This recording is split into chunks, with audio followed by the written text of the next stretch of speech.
512.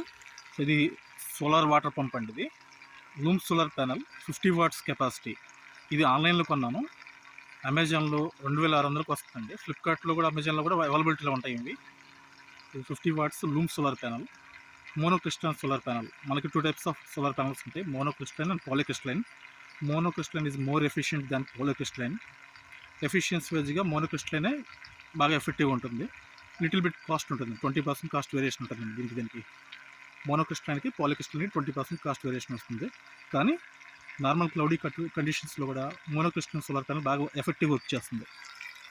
దానికి నేను ఈ వాటర్ పంప్ ఒకటి కనెక్ట్ చేశాను. దీన్ని డయాఫ్రమ్ వాటర్ పంప్ అంటారు, డ్యూయల్ వాటర్ పంప్. అంటే ఇది మినిట్కి వచ్చేసరికి 8 నుంచి 10 లీటర్స్ కెపాసిటీతో పంపు చేస్తుంది. సో చెరువులో నుంచి ఇది ఇన్లెట్ పంప్, ఇది ఇన్లెట్ ట్యూబ్, ఇది అవుట్లెట్. దీన్ని నేను ట్యూబ్ యాడ్ చేస్తాను. నేను ఈ గార్డెన్ పర్పస్ నేను యాడ్ చేశాను ఇది.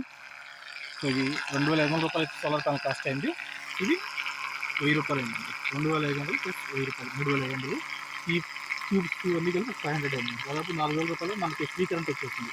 అంటే డే టైం 7 నుంచి నైట్ ఈవినింగ్ 4-5 వరకు కంటిన్యూస్గా మనకి వాటర్ వస్తుంది ఫ్రీ ఆఫ్ కాస్ట్లో. సో నేను దీనికి ఫ్యూచర్లో డ్రిప్ ఇరిగేషన్ కనెక్ట్ చేస్తాను. అంటే కంప్లీట్గా మనకి ఆటోమేషన్ టెక్నాలజీ. అంటే ఇది ఫర్ ఎగ్జాంపుల్ చూద్దామండి, ఇట్లా చెయ్యి ఆపంగానే అంటే షేడ్ పడుతుంది కదా, సో ఈ సోలార్ పంపు అయిపోతుంది, ఇంట్రెస్ట్ తగ్గిపోతుంది. సో చేయి తీసేయగానే ఫాస్ట్ వస్తుంది. చేయి అడ్డు పెట్టాను ఇప్పుడు ప్యానల్కి. దీనివల్ల ఏంటంటే హీట్ సన్లైట్ దీని మీద పడుతుంది, ఇంటెన్సిటీ తగ్గిద్ది. దానివల్ల దీని ఫాస్ట్నెస్ తగ్గుతుంది, ఫ్లో రేట్ తగ్గుతుంది. ఇది ఇప్పుడు నేను చేయి తీసేస్తాను చూడండి, ఫ్లో రేట్ పెరిగింది. సో ఇది కంప్లీట్గా ఆటోమేషన్ ప్రాజెక్టు.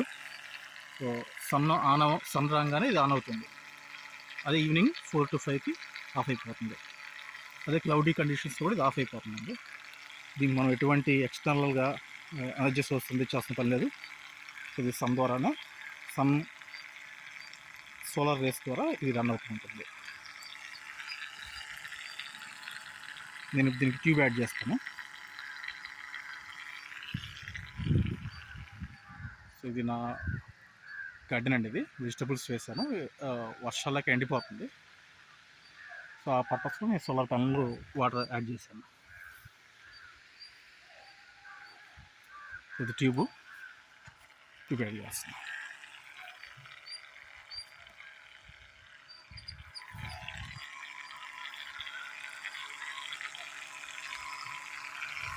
సింపుల్ అంటే దీనికి యాడ్ చేసి సరిపోతుంది.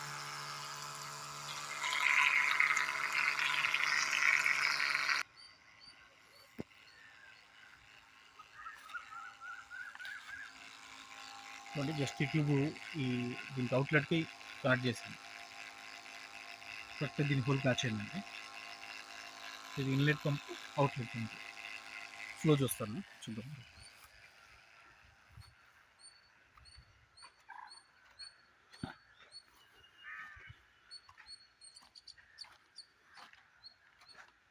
ఫ్లో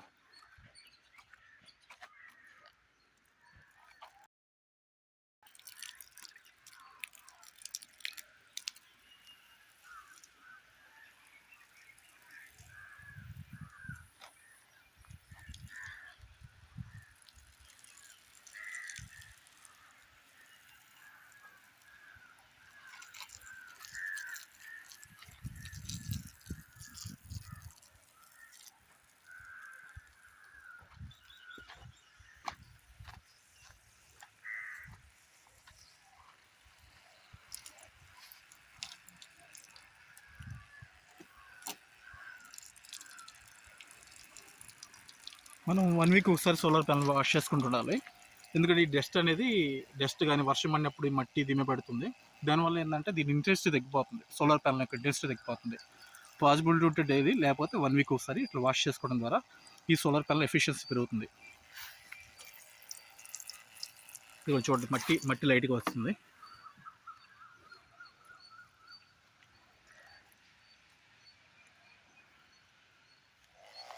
ఇట్లా వాష్ చేసుకోవాలి.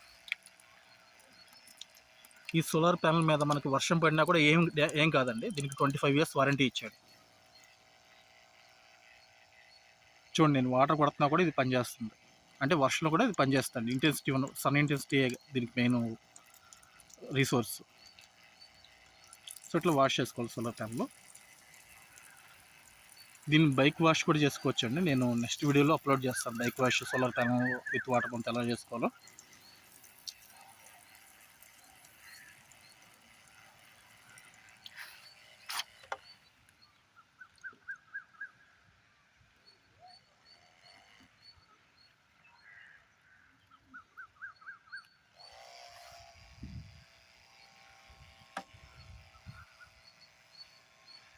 మీకు ఈ వీడియో నచ్చితే please subscribe my YouTube channel and please like this video.